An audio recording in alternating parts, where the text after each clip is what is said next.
은행 로비에 긴장감이 흘렀습니다. 모든 직원들의 시선이 박하은에게 집중됐어요.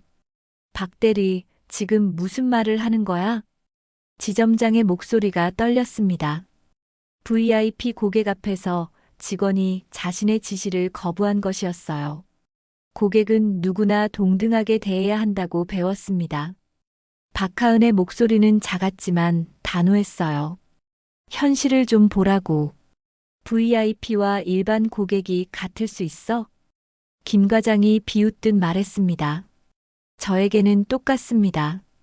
이 어린 것이 정말. 동료들의 차가운 시선이 박하은을 짓눌렀어요. 그녀의 어깨가 미세하게 떨렸습니다. 하지만 그들은 몰랐습니다. 멀리서 지켜보던 그 초라한 노인이 사실 이 모든 것을 지켜보고 있는 태상그룹의 회장이라는 것을. 영상 시작하기에 앞서 어디서 듣고 계신지 댓글로 남겨주세요. 구독과 좋아요는 영상 제작에 큰 힘이 됩니다. 시청해주시는 모든 분들 좋은 하루 되시길 바랍니다. 감사합니다. 그럼 영상 시작하겠습니다. 안녕하세요. 저는 박하은입니다. 서울 강남의 한별은행 역삼지점에서 개인금융 대리로 일하고 있어요. 오늘도 평범한 화요일 오후였습니다. 점심시간이 지나고 은행 안은 한산했어요. 동료들은 각자 업무에 몰두하고 있었고, 저 역시 오전에 밀린 서류를 정리하고 있었습니다. 그때 입구 쪽에서 작은 소음이 들렸어요. 고개를 들어보니 한 노인분이 조심스럽게 문을 여시는 모습이 보였습니다. 낡은 회색 점퍼에 색이 바랜 청바지, 달아해진 운동화를 신으신 분이었어요. 얼굴엔 며칠 깎지 않은 수염이 자라 있었고, 손에는 찢어진 비닐봉지를 들고 계셨습니다. 다른 직원들이 힐끗 쳐다보는 게 느껴졌어요. 김 과장님은 눈살을 살짝 찌푸리셨고, 신입 직원 최구는 고개를 돌려버렸습니다. 아마도 노숙자로 보였나 봐요. 저는 자리에서 일어났습니다. 어르신은 입구 근처에서 망설이고 계셨어요. 어디로 가야 할지 모르는 듯한 표정이었습니다. 어서 오세요, 어르신. 제가 다가가자 노인분이 놀란 듯 고개를 들었어요. 탁한 눈동자 속에 당황스러움이 어려 있었습니다. 무엇을 도와드릴까요? 아, 그게. 어르신은 입을 다물었다가 다시 열기를 반복하셨어요. 무언가 말하기 어려워 하시는 것 같았습니다. 저는 어르신을 상담석으로 안내했어요. 다른 직원들의 시선이 따가웠지만 신경 쓰지 않았습니다. 아버지께서 늘 말씀하셨거든요. 사람은 겉모습으로 판단하면 안 된다고. 편하게 앉으세요. 천천히 말씀해 주시면 됩니다. 어르신은 의자 끝에 조심스럽게 앉으셨어요. 비닐봉지를 무릎 위에 올려놓고는 손을 계속 비비셨습니다. 계좌를 만들고 싶은데. 네, 물론이죠. 어떤 계좌를 원하세요? 그냥 적금 같은 것 말이에요. 어르신의 목소리는 작고 떨렸어요. 마치 거절당할까봐 두려워하는 것처럼 들렸습니다. 좋습니다. 월 납입액은 어느 정도로 생각하고 계세요? 5만 원. 아니, 3만 원 정도면. 어르신은 주머니에서 구겨진 지폐 몇 장을 꺼내셨어요. 10,000원짜리 3장과 5,000원짜리 1장이었습니다. 돈을 세면서 어르신의 손이 미세하게 떨렸어요. 저는 마음이 아팠어요. 이런 적은 금액으로도 미래를 위해 저축하려는 어르신의 마음이 느껴졌거든요. 네, 충분합니다. 월 3만 원 적금으로 시작해 보세요. 어르신의 얼굴에 안도의 표정이 스쳤어요. 서류를 작성하는 동안 어르신은 계속 두리번거리셨어요. 마치 누군가 자신을 쫓아낼까봐 걱정하는 것처럼 보였습니다. 성함이 어떻게 되세요? 한준호입니다. 연세는 68입니다. 직업은 어떻게 적을까요? 어르신은 잠시 망설이셨어요. 무직이라고 적어주세요. 저는 묻지 않았어요. 누구에게나 사정이 있으니까요. 서류 작성이 끝나갈 무렵 어르신이 조심스럽게 입을 열었어요. 다른 은행에서는 저 같은 사람은 받아주지 않던데요. 왜 그러셨을까요? 누구든지 계좌를 만들 권리가 있는데요. 어르신은 제 말에 놀란 듯 저를 바라보셨어요. 그 눈빛에서 뭔가 복잡한 감정을 읽을 수 있었습니다. 고맙습니다. 정말 고맙습니다. 어르신의 목소리에 진심이 담겨 있었어요. 계좌 개설이 완료되자 어르신은 통장을 소중히 받아드셨어요. 마치 보물을 다루듯 조심스럽게 비닐봉지에 넣으셨습니다. 다음 달에 또 올게요. 네, 언제든지 오세요. 어르신이 일어서려는 순간 뒤에서 김 과장님의 목소리가 들렸어요. 박 대리 잠시만.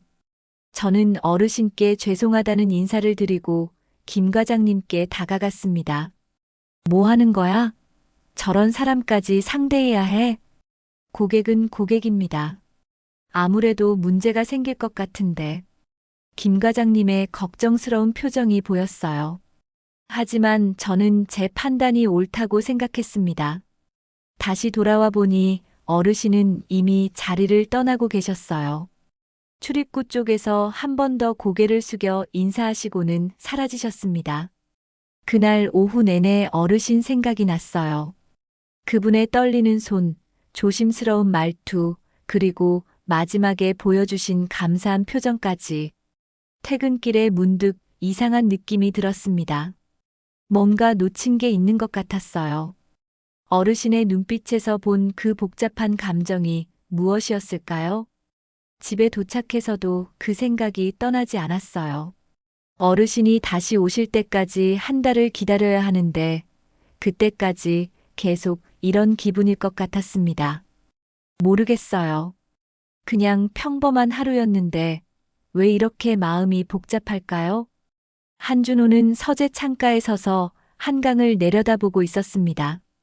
67세의 나이에도 꼿꼿한 어깨와 날카로운 눈빛을 유지하고 있었어요. 한국 최대 건설그룹인 태산건설의 회장직에 오른 지 벌써 15년이 흘렸습니다.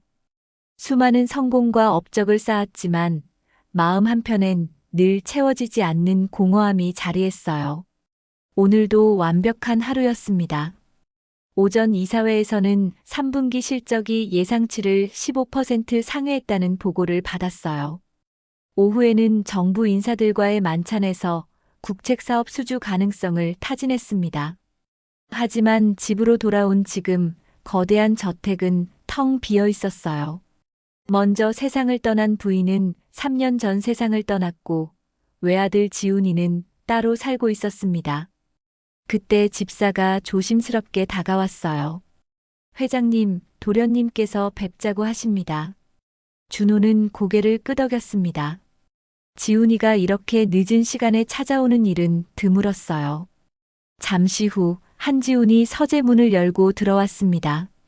34세의 나이답게 단정한 정장 차림이었지만 표정엔 평소와 다른 긴장감이 어려 있었어요. 아버지, 안녕하세요. 앉아라. 무슨 일이냐? 지우는 소파에 앉았지만 등을 곧게 세웠습니다. 마치 중요한 발표를 앞둔 것처럼 보였어요. 아버지께 말씀드릴 게 있습니다. 준호는 지훈의 진지한 표정을 살폈어요. 회사 일인지 아니면 다른 무엇인지 궁금했습니다. 결혼하고 싶은 여자가 있습니다. 그 말에 준호의 손이 잠시 멈췄어요. 차를 마시려던 찻잔을 천천히 내려놓았습니다. 누구냐? 한별은행 박하은 대리예요. 은행원이라는 말에 준호는 조금 안도했어요. 최소한 사회적으로 괜찮은 직업이었으니까요. 어떻게 만났냐? 작년에 은행 업무로 알게 됐습니다. 1년 넘게 만나고 있어요. 준호는 지훈의 표정을 관찰했어요. 평소 차분하던 아들의 눈에 확신과 애정이 동시에 담겨 있었습니다. 집안 배경은 어떻게 되냐? 지훈이 잠시 망설였어요. 이 순간이 가장 어려운 부분이라는 걸 알고 있었습니다. 보육원 출신입니다. 준호의 표정이 순간 굳어졌어요. 찻잔을 쥔 손에 힘이 들어갔습니다. 뭐라고? 부모님이 안 계세요. 어린 시절부터 보육원에서 자랐습니다. 준호는 자리에서 일어났어요. 창가로 다시 걸어가서는 등을 돌린 채 말했습니다. 부모도 배경도 없는 여자를 우리 집 며느리로 맞으라는 거냐? 하지만 정말 좋은 사람이에요. 성실하고 착하고 가문의 체면이란 게 있지 않나. 준호의 목소리에 차가운 기운이 실렸어요. 67년을 살아오면서 체득한 현실주의가 고개를 들었습니다. 지우는 아버지의 등을 바라보며 입술을 꽉 물었어요. 예상했던 반응이었지만 막상 들으니 마음이 아팠습니다. 아버지도 사랑해서 어머니와 결혼하셨잖아요. 그때와 지금은 다르다. 우리 가문이 어떤 위치에 있는지 모르냐? 준호는 여전히 창밖을 바라보고 있었어요. 한강 위로 야경이 반짝이고 있었지만 그의 마음은 복잡했습니다. 저는 아버지처럼 체면만 보고 살고 싶지 않습니다. 그 말은 준호의 가슴을 깊이 찔렀어요. 천천히 뒤를 돌아 지훈을 바라봤습니다. 아들의 눈에는 실망과 분노가 동시에 담겨 있었어요. 마치 오랫동안 참아왔던 말을 터뜨린 것 같았습니다. 체면만 본다고? 네. 진짜 중요한 건 사람 자체 아닌가요? 준호는 말없이 지훈을 응시했어요. 아들이 언제 이렇게 자라서 자신에게 맞서게 됐을까 싶었습니다.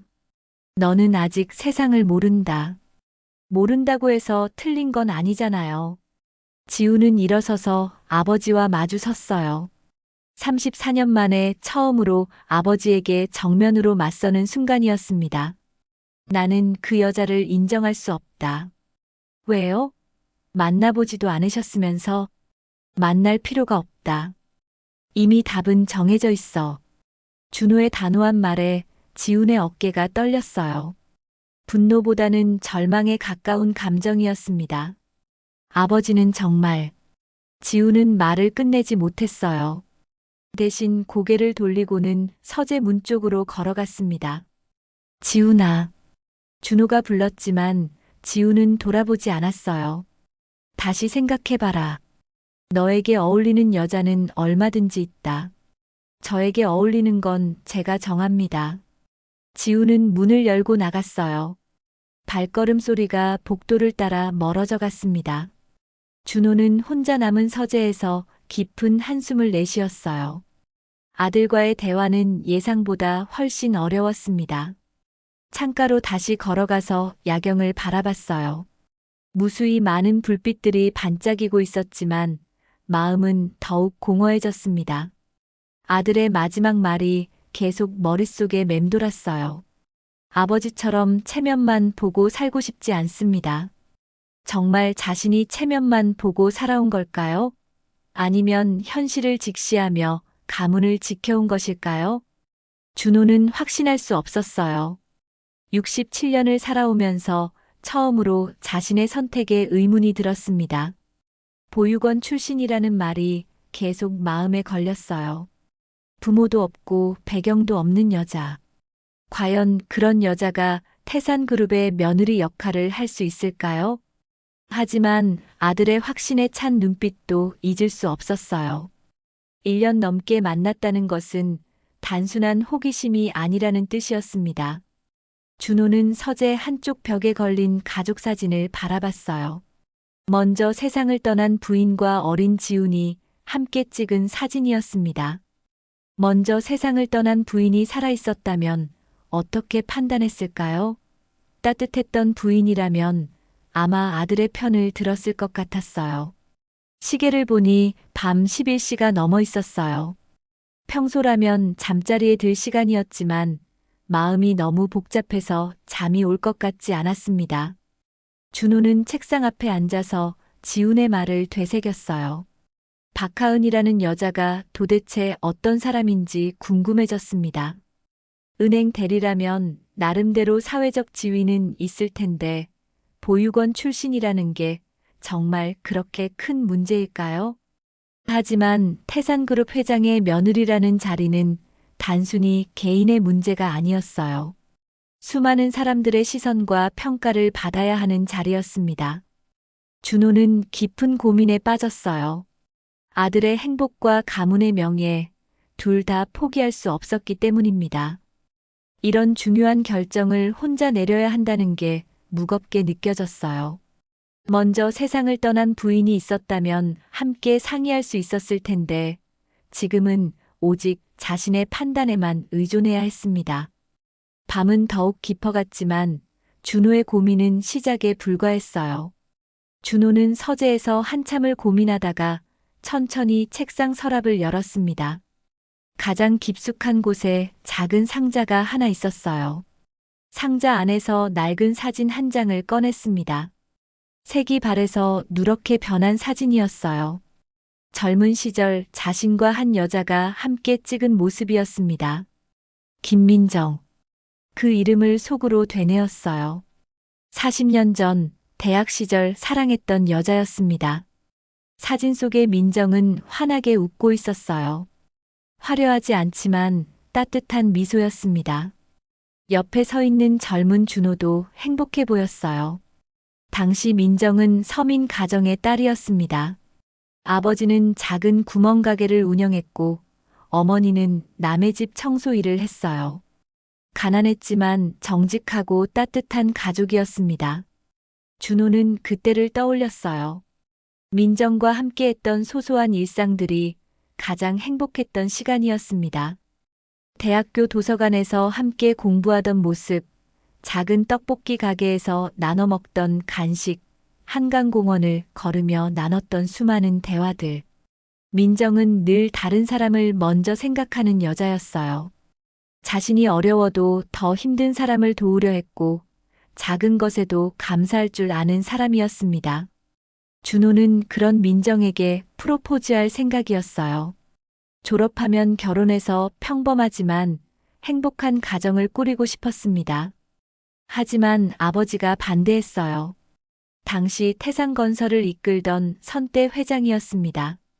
네가 누구와 결혼하느냐가 회사의 미래를 좌우한다. 함부로 선택할 일이 아니야. 하지만 아버지, 전 민정이를 사랑합니다. 사랑? 그런 감정적인 말로 가문의 미래를 결정할 수 있나? 아버지는 차갑게 말했어요. 그리고 정략 결혼을 강요했습니다. 당시 유명한 재벌가의 딸과 결혼하라는 것이었어요. 준호는 며칠 동안 고민했습니다. 사랑과 현실 사이에서 갈등했어요. 결국 현실을 선택했습니다. 가문의 명예와 회사의 미래를 위해 민정을 포기했어요. 민정에게 이별을 고했던 그날이 아직도 생생했어요. 대학교 뒷산 벤치에서였습니다. 미안해, 민정아. 우리는 여기까지인 것 같아. 민정은 처음엔 무슨 말인지 이해하지 못했어요. 그저 당황한 표정으로 준호를 바라봤습니다. 왜 갑자기 이런 말을 해요? 우리는 너무 다른 세상 사람이야. 나는 너를 행복하게 해줄 수 없어. 민정의 눈에 눈물이 고였어요. 하지만 끝까지 준호를 붙잡지 않았습니다. 정말 그게 당신이 원하는 거예요? 준호는 대답할 수 없었어요. 원하는 게 아니라 어쩔 수 없는 선택이었으니까요. 민정은 조용히 일어났습니다. 뒤돌아보지도 않고 산길을 내려갔어요. 그 뒷모습이 준호의 마음에 평생 남았습니다. 가장 후회되는 순간이었어요. 몇 년 후 준호는 아버지가 정해준 여자와 결혼했습니다. 좋은 사람이었지만 사랑은 아니었어요. 다행히 시간이 지나면서 부인과도 정이 들었고 지훈이가 태어나면서 가정의 행복을 느꼈습니다. 하지만 민정에 대한 그리움은 완전히 사라지지 않았어요. 민정이 어떻게 살고 있는지 궁금했지만 찾아볼 용기는 없었습니다. 자신이 상처 준 사람을 다시 만날 자격이 없다고 생각했어요. 준호는 사진을 다시 들여다봤습니다. 젊은 시절의 자신이 원망스러웠어요. 왜 그때 더 용기를 내지 못했을까? 왜 사랑보다 현실을 택했을까? 그리고 지금 아들이 똑같은 상황에 놓여 있었어요. 사랑하는 사람과 가문의 명예 사이에서 갈등하고 있었습니다. 차이가 있다면 지우는 자신보다 훨씬 용감했다는 것이었어요. 아버지에게 당당히 맞서고 있었습니다. 아버지처럼 체면만 보고 살고 싶지 않습니다. 아들의 말이 다시 떠올랐어요. 체면만 보고 살았다는 말이 가슴을 아프게 했습니다. 정말 자신이 체면만 보고 살아온 걸까요? 민정을 포기한 것도, 정략 결혼을 한 것도 모든 게 체면 때문이었을까요? 준호는 고개를 저었어요. 그때는 정말 어쩔 수 없는 선택이라고 생각했습니다. 하지만 지금 돌이켜보니 핑계였을 수도 있어요. 용기가 부족했던 것일 수도 있었습니다. 사랑을 지키기 위해 싸울 용기 말이에요. 그런 자신이 지금 아들에게 똑같은 선택을 강요하고 있었어요. 박하은이라는 여자를 포기하라고 말하고 있었습니다. 하지만 박하은에 대해서는 아는 게 거의 없었어요. 보육원 출신이라는 것 외에는 어떤 사람인지 전혀 몰랐습니다. 혹시 민정처럼 따뜻하고 좋은 사람일까요? 아들이 1년 넘게 사랑할 만한 이유가 있을까요? 준호는 문득 호기심이 생겼어요. 박하은이라는 여자가 도대체 어떤 사람인지 직접 확인해 보고 싶었습니다. 선입견 없이, 편견 없이 만나보고 싶었어요. 그래서 정말 아들에게 어울리지 않는 사람인지 판단해 보고 싶었습니다. 하지만 어떻게 접근해야 할까요? 태산그룹 회장이라고 신분을 밝히면 상대방이 위축될 것이었어요. 자연스럽게 만날 방법이 필요했습니다. 그녀의 진짜 모습을 볼 수 있는 방법 말이에요. 은행에서 일한다고 했으니까 은행에 가면 만날 수 있을 것이었어요. 하지만 평범한 손님으로 가서는 별로 대화할 기회가 없을 것 같았습니다. 그때 한 가지 아이디어가 떠올랐어요. 만약 자신이 도움이 필요한 사람으로 나타난다면 어떨까요? 그녀가 정말 따뜻한 사람이라면 어려운 상황에 있는 사람을 도우려 할 것이었어요. 반대로 냉정한 사람이라면 외면할 수도 있었습니다. 준호는 계획을 세우기 시작했어요. 신분을 숨기고 평범한 노인으로 위장해서 은행에 가는 것이었습니다. 허름한 옷을 입고 가서 작은 일로 도움을 요청해 보는 거였어요. 그러면 박하은의 진짜 성격을 확인할 수 있을 것이었습니다. 물론 위험한 일이었어요. 만약 들키면 큰 문제가 될 수 있었습니다. 태산그룹 회장이 변장하고 다녔다는 소문이 퍼지면 주가에도 악영향을 미칠 것이었어요. 하지만 아들의 미래가 달린 문제였습니다. 그리고 자신의 과거에 대한 속죄이기도 했어요. 민정을 제대로 알아보지도 못하고 포기했던 자신을 반성하는 기회였습니다. 이번에는 편견 없이 직접 확인해 보고 싶었어요. 준호는 사진을 다시 상자에 넣었습니다. 그리고 결심했어요. 이번엔 내 눈으로 직접 확인하자. 그의 눈빛이 다시 날카로워졌습니다. 67년을 살아오면서 가장 중요한 판단을 앞두고 있었어요. 아들의 행복과 가문의 미래, 그리고 자신의 과거에 대한 속죄. 모든 것이 이 한 번의 만남에 달려 있었습니다. 밤은 깊어갔지만 준호의 마음은 오히려 명확해지고 있었어요. 내일 당장 실행에 옮길 계획이었습니다. 40년 전 놓쳤던 기회를 이번에는 놓치지 않겠다고 다짐했어요. 며칠 뒤 오후 준호는 옷장 깊숙한 곳에서 낡은 옷들을 꺼냈습니다. 몇 년 전 시골 농장 시찰 때 입었던 낡은 파카와 색이 바랜 청바지였어요. 거울 앞에 서서 차림새를 점검했습니다. 평소 단정했던 모습과는 전혀 달랐어요.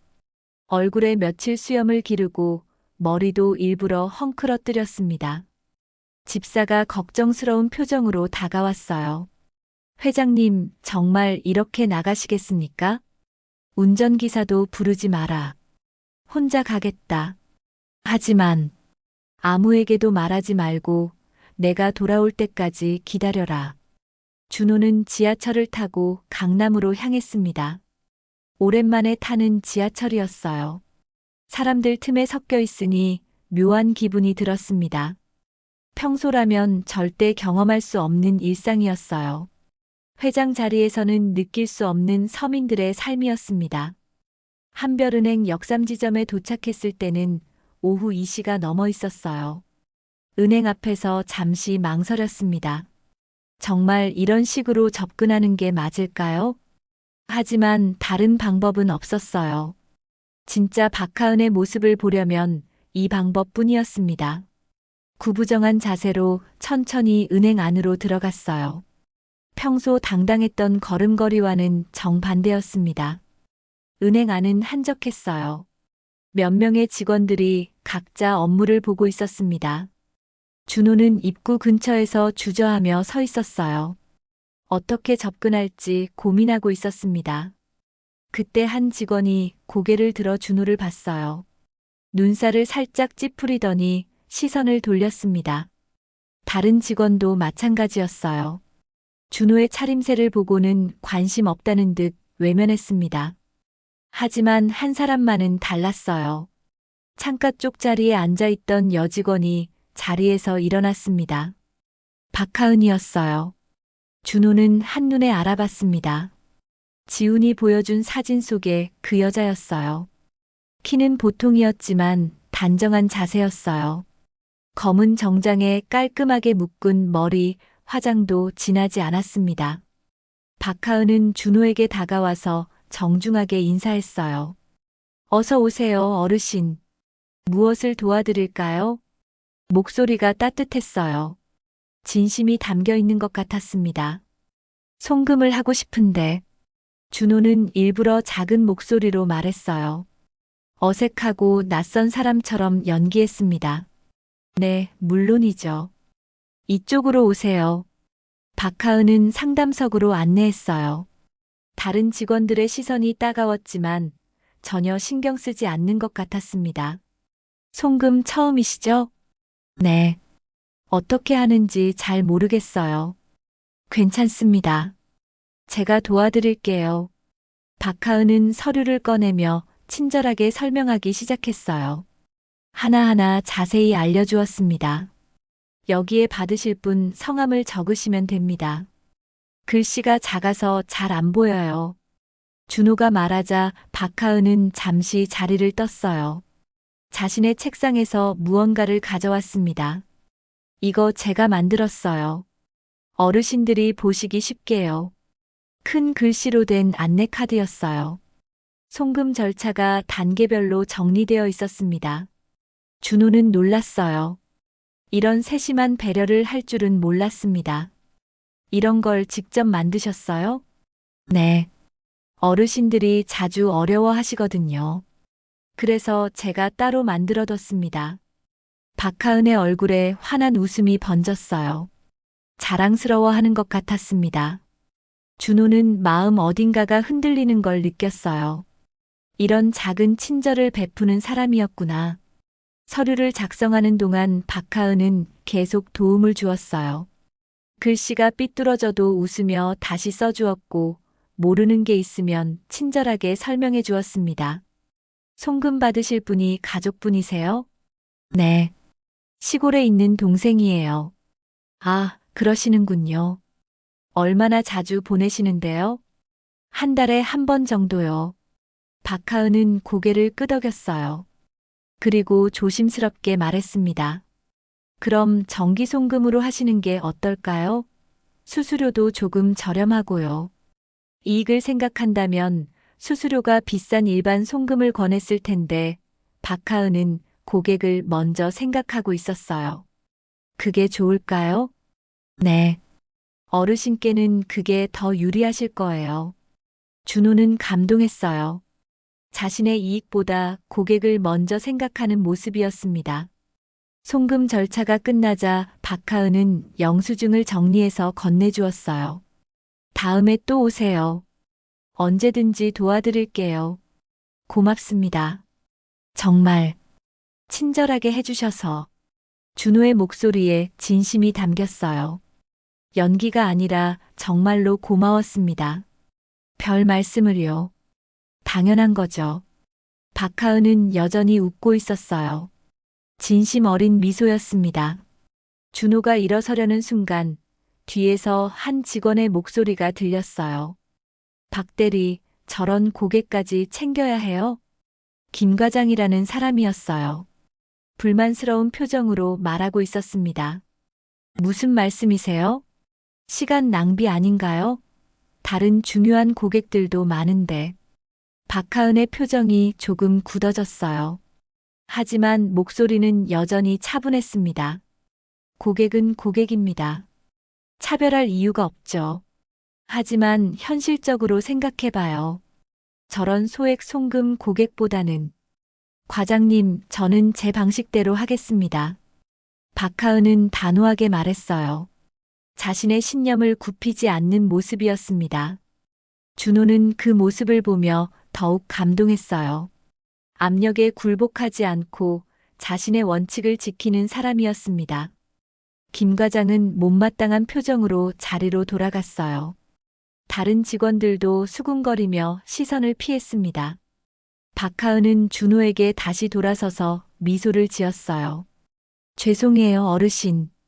시끄럽게 해서. 아니에요. 괜찮습니다. 준호는 박하은을 다시 바라봤어요. 어린 나이에도 확고한 신념을 가진 사람이었습니다. 동료들의 시선이나 압력에 굴복하지 않고 자신이 옳다고 생각하는 일을 끝까지 해내는 사람이었어요. 이 아이는 진심이 있구나. 준호는 속으로 생각했어요. 겉으로는 연기를 계속하고 있었지만 마음속으로는 박하은을 인정하기 시작했습니다. 은행을 나서면서 준호는 복잡한 심정이었어요. 예상과 달리 박하은은 정말 좋은 사람이었습니다. 따뜻하고 친절했을 뿐만 아니라 원칙도 분명한 사람이었어요. 작은 일에도 최선을 다하는 성실함도 있었습니다.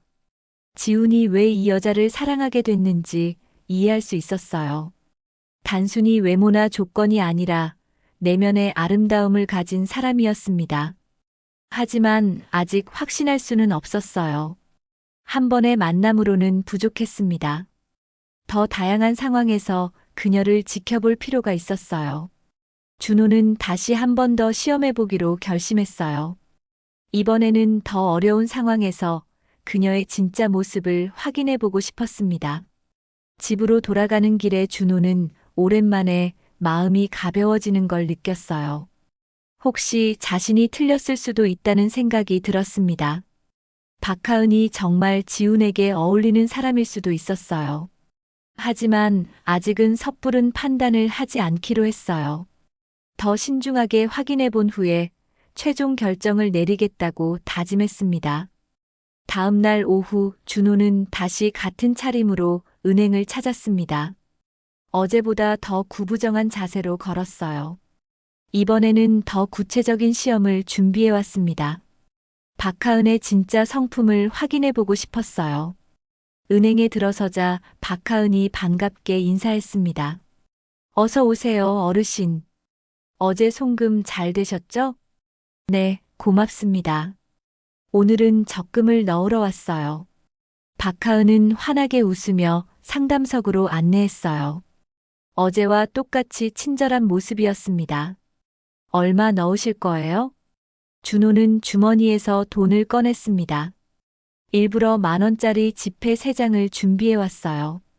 30,000원 넣겠습니다. 박하은은 돈을 받아서 세심하게 세었습니다. 10,000원짜리 3장이 맞는지 확인했어요. 30,000원 맞네요. 잠시만 기다리세요. 적금 입금 절차를 진행하는 동안 준호는 긴장하고 있었습니다. 곧 계획한 시험을 실행할 예정이었어요. 박하은이 영수증과 함께 잔돈을 건네주었습니다. 수수료를 제외한 잔돈이었어요. 여기 잔돈이에요. 그때 준호가 일부러 당황한 표정을 지었습니다. 이상하네요. 뭐가 이상하세요? 내가 10,000원짜리 4장을 줬는데 왜 한 장만 돌려주나요? 박하은은 깜짝 놀란 표정을 지었어요. 다시 한번 영수증을 확인했습니다. 어르신, 3만 원 주셨는데요? 아니에요. 분명히 4만 원 줬어요. 준호는 확신에 찬 목소리로 말했습니다. 박하은을 시험해 보려는 것이었어요. 박하은은 당황했지만 침착하게 다시 확인했어요. 영수증과 현금을 여러 번 체크했습니다. 죄송해요. 제가 다시 확인해 볼게요. 그녀는 자신의 업무 기록을 다시 살펴봤습니다. 하지만 아무리 봐도 3만 원이 맞았어요. 준호는 계속 우겼습니다. 분명히 4만 원 줬다고요. 내가 잘못 기억할 리 없어요. 박하은의 얼굴에 고민스러운 표정이 스쳤어요. 자신은 확실히 3만 원을 받았다고 기억했지만 고객이 강하게 주장하고 있었습니다. 순간 그녀가 자신의 지갑을 열었어요. 제가 착각했나 봐요. 죄송해요, 어르신. 그리고는 자신의 돈에서 1만 원을 꺼내서 준호에게 건넸습니다. 여기 1만 원 더 드릴게요. 준호는 깜짝 놀랐어요.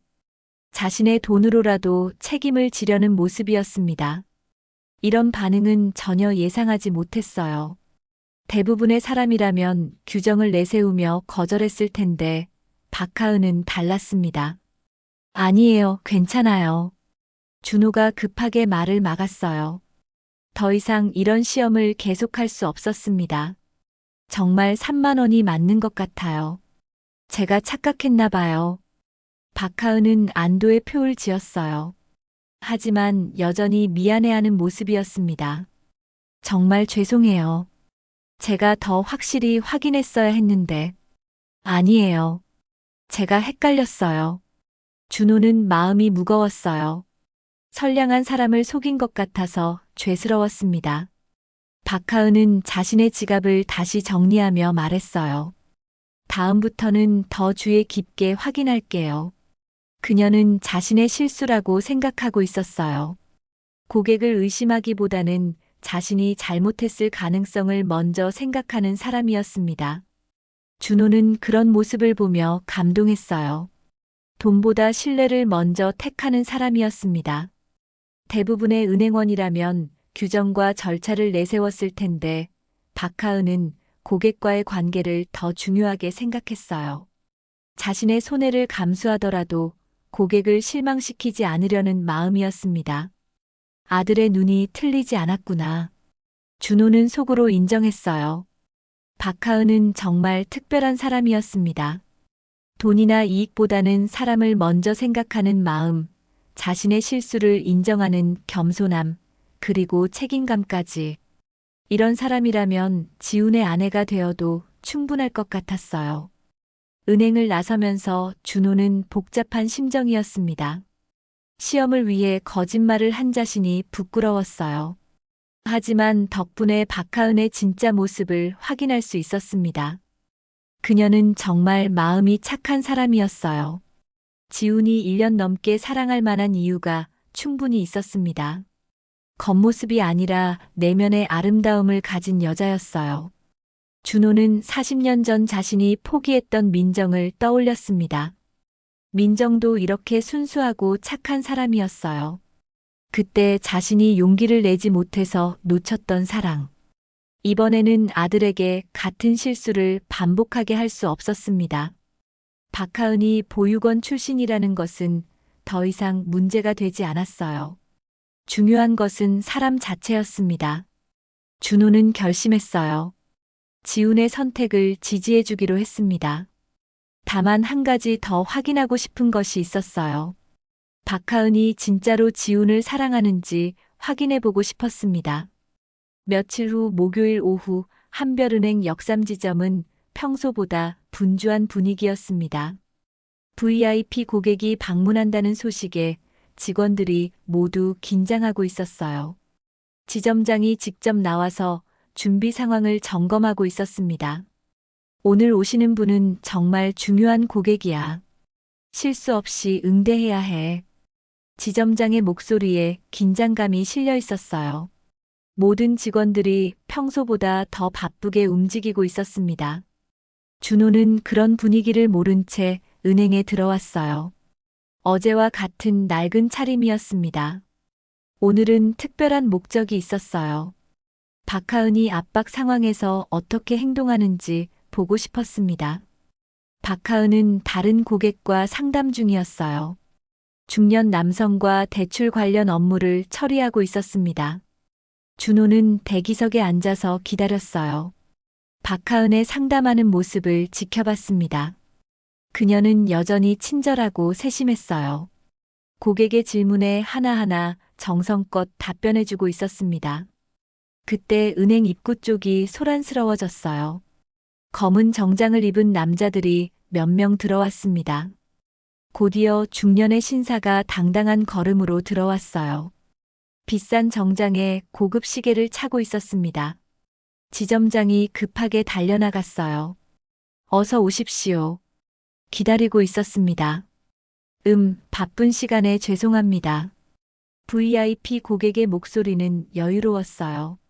자신이 중요한 사람이라는 것을 알고 있는 듯 했습니다. 지점장은 주변을 둘러보다가 박하은을 향해 손짓했어요. 박대리, 잠시 와봐. 박하은은 상담 중인 고객에게 양해를 구하고 일어났습니다. VIP 고객님이 오셨어. 지금 상담 중인 고객은 나중에 하고 VIP 응대가 먼저야. 지점장의 말에 박하은의 표정이 굳어졌어요. 잠시 망설이는 모습이었습니다. 하지만 지점장님, 지금 상담 중인 고객님이 먼저 계셨는데요. 그래도 VIP가 우선이지. 어서 가서 인사드려.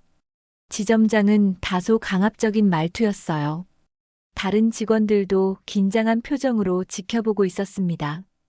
박하은은 고개를 들어 지점장을 똑바로 바라봤어요. 죄송하지만 지금 상담 중인 고객님이 먼저입니다. 뭐라고? 모든 분이 똑같이 소중한 손님이잖아요. 그 한마디에 로비 전체가 조용해졌어요. 모든 시선이 박하은에게 집중됐습니다. 지점장의 얼굴이 붉어졌어요. VIP 고객 앞에서 직원이 자신의 지시를 거부한 것이었습니다. 박대리, 지금 무슨 말을 하는 거야? 고객은 누구나 동등하게 대해야 한다고 배웠습니다. 박하은의 목소리는 떨리지 않았어요. 자신의 신념을 굽히지 않는 모습이었습니다. VIP 고객은 흥미로운 표정으로 상황을 지켜보고 있었어요. 예상치 못한 상황이었습니다. 김 과장이 끼어들었어요. 박대리, 현실을 좀 보라고. VIP와 일반 고객이 같을 수 있어? 저에게는 똑같습니다. 박하은은 단호하게 대답했어요. 주변의 압박에도 굴복하지 않았습니다. 준호는 멀리서 그 모습을 지켜보며 감동했어요. 어려운 상황에서도 자신의 원칙을 지키는 사람이었습니다. 지점장은 당황했어요. VIP 고객 앞에서 직원을 야단칠 수도 없고, 그렇다고 박하은의 행동을 용인할 수도 없었습니다. 박대리, 우리가 나중에 따로 얘기하자. 지점장님, 저는 잘못한 게 없습니다. 박하은은 당당했어요. 자신의 행동에 확신을 가지고 있었습니다. 그때 VIP 고객이 입을 열었어요. 괜찮습니다. 저는 기다릴 수 있어요. 예상치 못한 말이었어요. 모든 사람들이 놀란 표정을 지었습니다. 하지만 고객님, 오히려 인상적이네요. 원칙을 지키는 직원이 있다는 게. VIP 고객은 박하은을 바라보며 미소를 지었어요. 요즘 보기 드문 모습입니다. 돈보다 사람을 먼저 생각하는 거 말이에요. 박하은은 당황했지만 고개를 숙여 인사했어요. 감사합니다. 지점장은 어리둥절한 표정이었어요. VIP 고객이 오히려 박하은을 칭찬하고 있었습니다. 박하은은 다시 원래 고객에게 돌아갔어요. 상담을 마저 진행했습니다. 죄송해요. 시간이 오래 걸렸나요? 아니에요. 괜찮아요. 대출 상담을 받던 고객도 감동한 표정이었어요.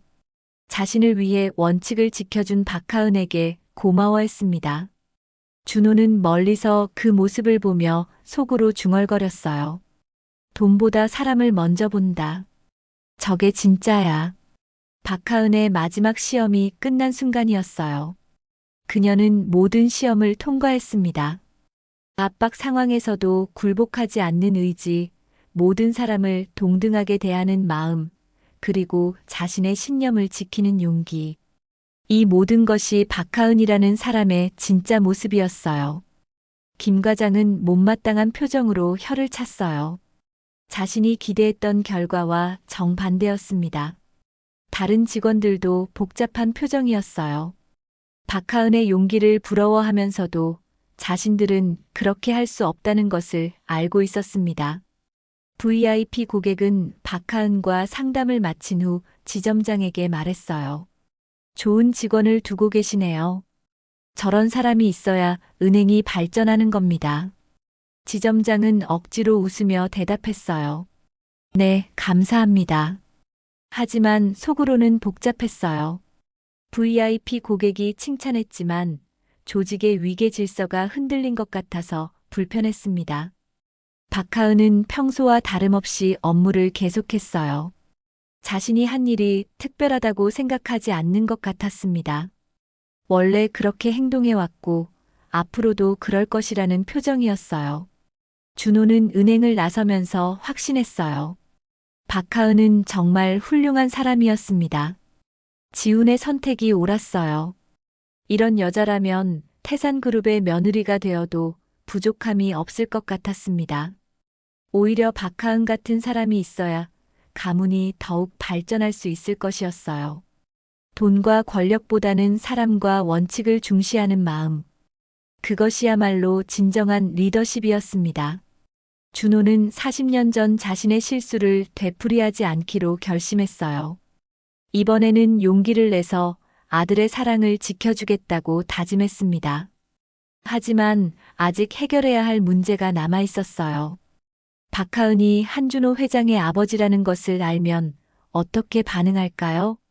그리고 지우는 아직 아버지의 마음 변화를 모르고 있었어요. 준호는 신중하게 계획을 세워야 했습니다. 모든 것을 자연스럽게 풀어나가는 것이 중요했어요. 다음 날 오전 10시 한별은행 역삼지점 앞에 검은색 벤츠가 멈춰 섰습니다. 운전석에서 정장 차림의 운전기사가 내렸어요. 뒷문을 정중하게 열었습니다. 한준호가 차에서 내렸어요. 평소의 단정한 모습이었습니다. 고급 정장에 반듯하게 빗어 넘긴 머리, 어제까지의 초라한 모습과는 완전히 달랐어요. 뒤이어 비서가 따라 내렸습니다. 서류 가방을 들고 준호의 뒤를 따랐어요. 은행 로비로 들어서자 분위기가 순식간에 바뀌었습니다. 직원들이 하나둘 고개를 들어 준호를 바라봤어요. 비서가 앞장서서 말했어요. 한준호 회장님 방문이십니다. 그 말에 은행 안이 술렁거렸어요. 모든 직원들이 놀라서 일어났습니다. 김 과장은 입을 벌린 채 멍하니 서 있었어요. 어제까지 무시했던 그 노인이 태산그룹의 회장이었다니 믿을 수 없었습니다. 지점장이 급하게 달려왔어요. 얼굴이 새하얗게 질려 있었습니다. 회장님, 어쩐 일로 저희 지점에? 어제 일 때문에 왔습니다. 준호의 목소리는 차분했지만 위험이 있었어요. 평소의 카리스마가 완전히 되살아난 모습이었습니다. 박하은은 자리에서 일어나지 못하고 있었어요. 어제까지 자신이 도와드렸던 그 어르신이 한국 최대 그룹의 회장이었다는 사실에 충격을 받았습니다. 지점장은 식은땀을 흘리며 말했어요. 혹시 저희가 실수한 부분이 있었나요? 실수라. 그렇게 부를 수도 있겠군요. 준호는 천천히 은행 안을 둘러봤어요.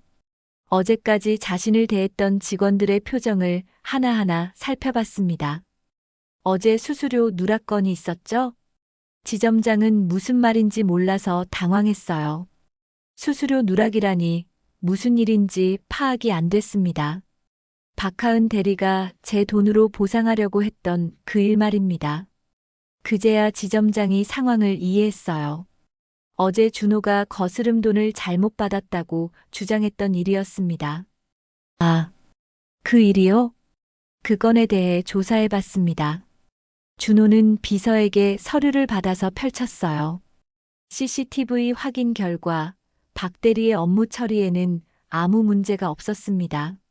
지점장의 얼굴이 더욱 창백해졌어요. 상황이 심각하다는 것을 깨달았습니다. 그런데 그 아이는 자신의 돈으로라도 고객을 만족시키려고 했어요. 준호의 목소리에 감정이 실렸어요.